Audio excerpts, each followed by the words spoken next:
তারেক রহমান প্রধানমন্ত্রীর দায়িত্ব গ্রহণের পর থেকেই স্পষ্ট করে বলেছেন, জুলাই গণ অভ্যুত্থান কেবল একটি রাজনৈতিক পরিবর্তনের ঘটনা নয়, এটি রাষ্ট্র পুনর্গঠনের অঙ্গীকার।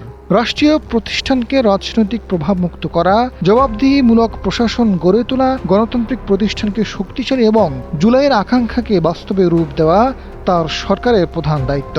সেই অংশ হিসেবে প্রশাসন, আইনশৃঙ্খলা বাহিনী সহ রাষ্ট্রীয় বিভিন্ন প্রতিষ্ঠানে শুদ্ধি ও সংস্কার কার্যক্রম শুরু করেছে সরকার। রাতের ভোটের দায়িত্ব পালনকারী ৩২ জন সাবেক জেলা প্রশাসক, বিভিন্ন পর্যায়ের ৮০ জন জ্যেষ্ঠ পুলিশ কর্মকর্তাকে বাধ্যতামূলক অবসরে পাঠানো এবং রাষ্ট্রপতির পদ থেকে শাহাবুদ্দিনের সরে যাওয়া ফ্যাসিস্ট মুক্ত প্রশাসন গঠনের একটি গুরুত্বপূর্ণ বার্তা দিয়েছেন তারেক রহমান। নজরদারিতে ফ্যাসিস্ট আমলের কর্মকর্তারা। গত মাসে সংসদে জনপ্রশাসন প্রতিমন্ত্রী আব্দুল বারী জানিয়েছেন, প্রশাসনে যারা প্রকাশ্যে ফ্যাসিস্ট সরকারের জন্য কাজ করেছে তাদের চিহ্নিত করতে বিভিন্ন তদন্ত সংস্থা কাজ করছে। পরে তাদের ব্যাপারে ব্যবস্থা নেওয়ার পরিকল্পনা সরকারের আছে। প্রশাসনে বড় ধরনের সংস্কার। ২০১৮ সালের বিতর্কিত রাতের ভোটের দায়িত্ব পালনকারী ৩২ জন জেলা প্রশাসককে বাধ্যতামূলক অবসরে পাঠিয়েছে সরকার। ২০২৪ সালের নির্বাচনের দায়িত্ব পালনকারী ৩২ জন যুগ্ম সচিবকেও অবসরে পাঠানো হয়েছে। এর আগেও আরও ২২ জন সাবেক জেলা প্রশাসককে অবসরে পাঠানো হয়েছিল। পুলিশ প্রশাসনে বড় পুনর্বিন্যাস।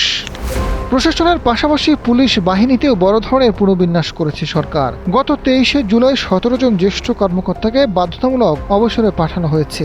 এর আগে জুন মাসে ৩৩ জ্যেষ্ঠ পুলিশ কর্মকর্তা, গত ৩ মে ১৭ এবং ২২শে এপ্রিল ১৩ জনকে অবসরে পাঠানো হয়েছিল।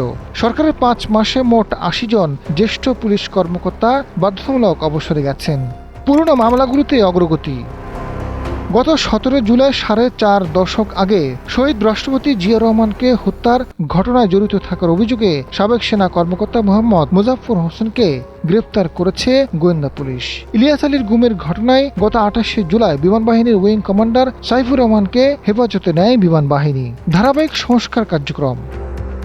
২০২৪ সালের ৫ই আগস্টের রাজনৈতিক পট পরিবর্তনের পর পুলিশ প্রশাসনের ধারাবাহিক সংস্কারের অংশ হিসেবে ২ শতাধিক ঊর্ধ্বতন কর্মকর্তা অবসরে গেছে। সেই ধারাবাহিকতায় ১২ ফেব্রুয়ারি বর্তমান সরকার দায়িত্ব গ্রহণের পর শতাধিক কর্মকর্তার বিরুদ্ধে ব্যবস্থা নেওয়া হয়েছে।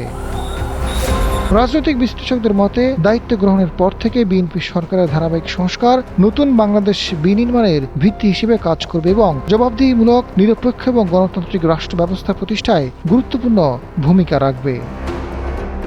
আজাদ ফারুক, সময়ের আলো।